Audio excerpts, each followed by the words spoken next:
آیا میدونید اهمیت مراجعات مکرر هر 6 ماه یک بار و انجام جرمگیری یا به اصطلاح هایجین در مطب دندانپزشکی چه اهمیتی داره؟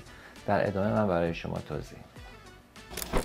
مراجعات مکرر به دندانپزشک هر 6 ماه یک بار و انجام رادیوگرافی میتونه کمک بکنه که پوسیدگی ها رو در همون مراحل اولیش پیدا بکنه. مسئله بعدی که مهم هست این هستش که جرمگیری ها میتونه که باعث بشه که سطح بهداشت دهان شما بالاتر بره و وضعیت لثه ها از وضعیت بهتری برخوردار بشه. همینطور معایناتی که توسط دندانپزشک انجام میشه میتونه علاوه بر تشخیص پوسیدگی مراحل اولیه سرطان دهان رو هم پیدا بکنه.